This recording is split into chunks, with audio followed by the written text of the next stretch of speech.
Bonjour. Comment penser par soi-même lorsque l'on est un élève de collège, du lycée ou un étudiant? Penser par soi-même est a priori ce que l'on demande à un élève.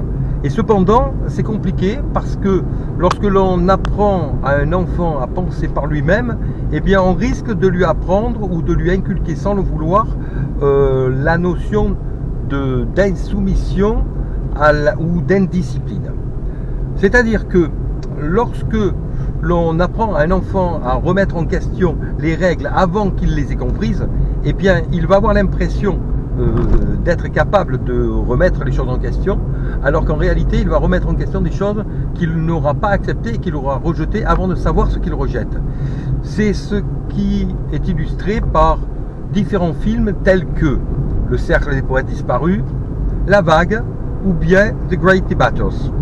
Alors dans ces trois films, nous avons deux profils. Nous avons d'un côté l'enseignant traditionnaliste, comme nous le voyons par exemple dans Le Cercle des Poètes Disparus, avec le vieux professeur qui commence par les règles à acquérir, entre autres ici les règles édictées par Samuel Pritchard, qui explique comment on doit jauger, juger, appréhender une poésie pour décider si celle-ci est une poésie de valeur ou pas.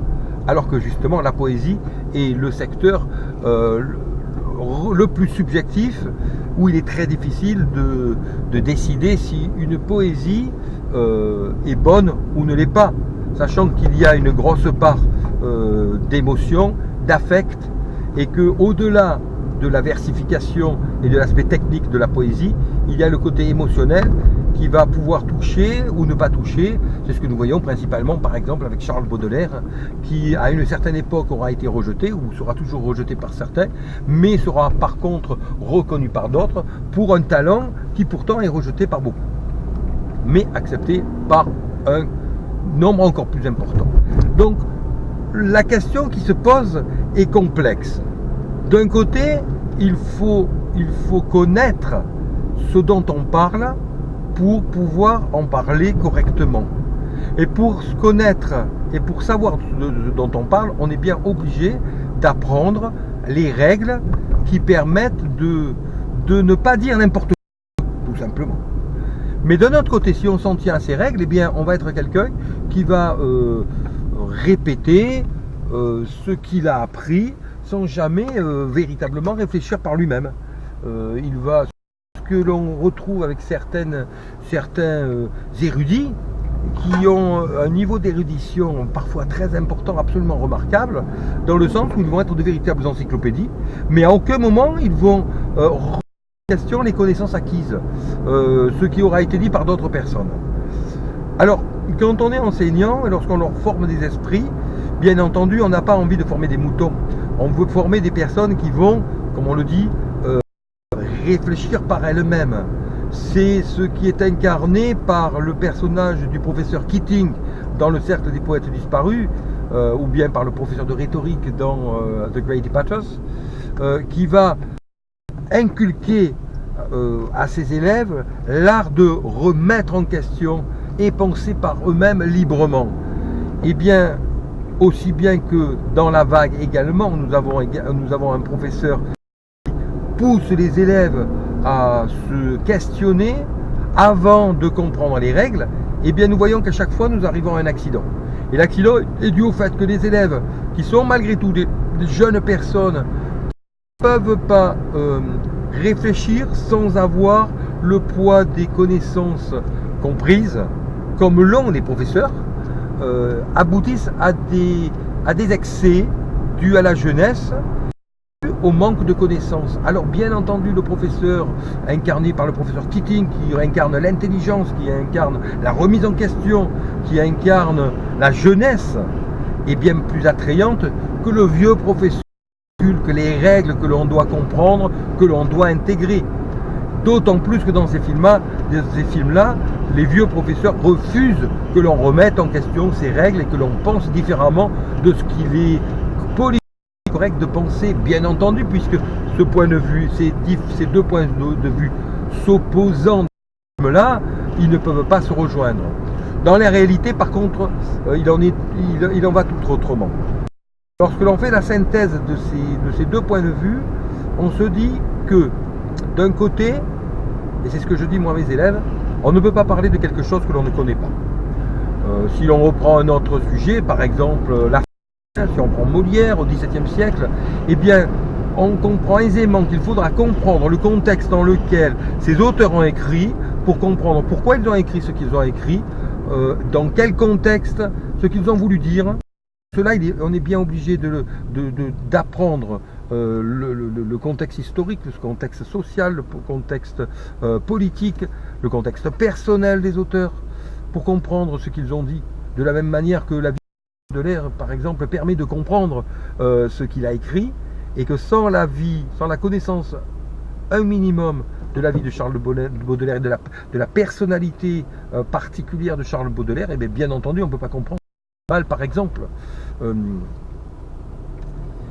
Donc, aborder des œuvres telles que celle-ci sans connaître le contexte revient bien entendu à se dire je suis de ressentir le poème, d'en avoir une perception, et je ne veux pas être influencé par le contexte.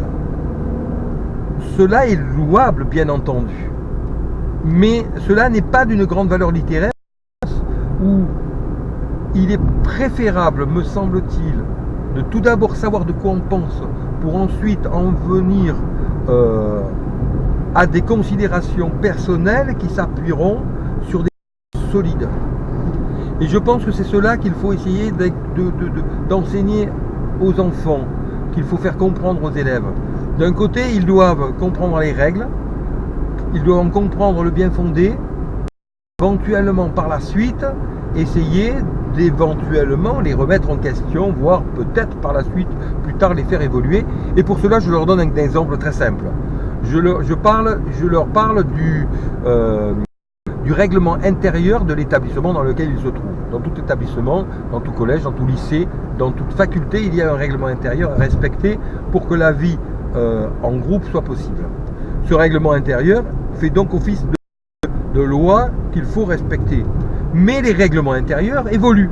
Et ils évoluent grâce à des commissions composées d'enseignants, mais également d'étudiants ou d'élèves qui étudient le texte, donc ils ne parleront pas d'un règlement intérieur sans l'avoir étudié et sans en avoir souligné les points qui doivent évoluer pour éventuellement proposer des améliorations. Alors que lorsque l'on voit que dans l'excellent film Le Cercle des Poètes Disparus, le professeur Keating demande au début, le professeur Keating qui pourtant a un rôle très sympathique, demande au début aux élèves de déchirer l'introduction de Samuel Pritchard qui constitue les règlements, qui constituent les fondements de l'analyse de la poésie selon Samuel Pritchard. Eh bien, il prive ses élèves des règles qu'ils doivent étudier pour comprendre dans quelle mesure ces règles peuvent être tout d'abord acceptables, puis ensuite, parfois, pour certains, inacceptables, entre autres pour le professeur Keating et pour les personnes qui incarnent ce professeur Keating. Donc, le dépassement des règles n'existe qu'à partir du moment où il y a la compréhension des règles et qu'à partir du moment où il y a eu intégration des règles, où il y a eu pour ensuite éventuellement faire évoluer les règles. Il en va de même pour les lois. Et étant donné qu'en français, ou qu'à l'école en général, mais en français en particulier, on doit faire réfléchir les élèves, la connaissance ne compose qu'une partie de l'enseignement dispensé, que l'autre partie correspond aux compréhensions des mécanismes sociaux de l'enfant dans la société. Eh bien, on doit faire comprendre à un enfant, donc on doit faire comprendre aux enfants, ou aux plus jeunes, ou moins jeunes, ou aux étudiants, donc un peu plus vieux, que s'il est bon de penser par soi-même, c'est indispensable, comme on le montre avec l'exemple historique de la Deuxième Guerre mondiale, où les résistants sont des personnes qui ont postulé qu'il était moralement inacceptable d'obéir à une loi inacceptable consistant à se soumettre à l'ennemi en obéissant au maréchal Pétain, eh bien, de manière générale, on doit tout d'abord comprendre des règles pour ensuite éventuellement les remettre en question. Et c'est cela que nous devons enseigner à nos élèves. Je vous remercie.